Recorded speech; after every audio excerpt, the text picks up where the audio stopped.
ছুটি নিয়েছো? সোমবার, মানডে ফান্ডে। সোমবার কেন?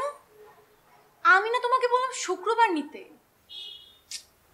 নবনীতা, আমাদের অফিসে শুক্রবার দিন একদমই মানুষ কম থাকে, সো ছুটি নেওয়া খুব টাফ। তাই বলে তুমি আরেকদিন নিয়ে নিবে? কি আশ্চর্য ব্যাপার, ছুটি তো ছুটি, শুক্রবার সোমবারে কি যায় আসে? এমন তো না যে আমরা ফ্যামিলি মানে সবাইকে নিয়ে একটা ডেটিং এ বেরোচ্ছি, তাই যে সবার ছুটি লাগবে ফ্রাইডে। Very funny. কতদিন বলে বলে শেষ পর্যন্ত ঘুরতে যাবার জন্য একটা দিন বের করা গেল, তাতেও তোমার কোনো গুরুত্ব নেই। মানে কোনোভাবে নিয়ে গেলে হয়েছে, তাই না? মানে দায়িত্ব শেষ। নবনীতা, দায়িত্ব হবে কেন? কি উল্টাপাল্টা বলছো? দায়িত্ব ছাড়া কি সোহান? আমাদের মধ্যে দায়িত্ব ছাড়া কিছু টের পাওই তা নেই। আমি তো পাই না। হ্যাঁ, কি টের পেতে হবে? খেয়াল করে দেখো, আমরা ঠিক এমন ভাবে ঝগড়া করছি যেমনটা 10 বছর দাম্পত্যের পর স্বামী স্ত্রীরা করে। যখন সব প্রেম টেম শুকিয়ে যায় তখন থাকে শুধু সংসার, দায়িত্ব আর গন্ডা গন্ডা বাচ্চা। এটা ভালোই তো হচ্ছে, বিয়ের আগে সংসার করছি, টাইম ওয়েস্ট হচ্ছে না, শুধু ঘন্টা ঘন্টা বাচ্চাই নেই। সুহান, is it all about fun?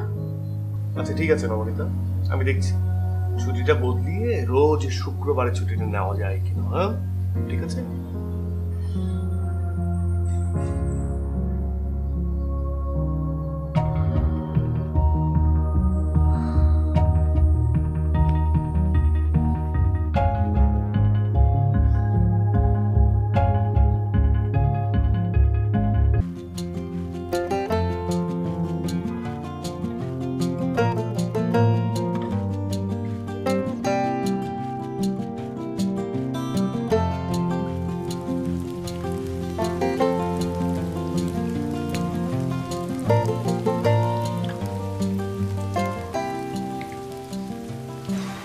প্রেম ভালো জিনিস, মানসিক স্বাস্থ্যের জন্য দরকার।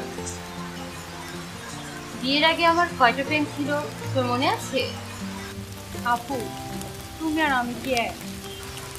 কিন্তু বিশ্বাস কর, পৃথিবীর সব পুরুষই একদম এক। ট্রাস্ট মি, সেই কারণেই বলি প্রেম টেম কর ঠিক আছে, তবে বিয়ের ব্যাপারে হিসেব ভুল করলে চলবে না। তোমার কাছে হিসেবটা কি শুনি? হিসেব সহজ, ভালো ছেলে।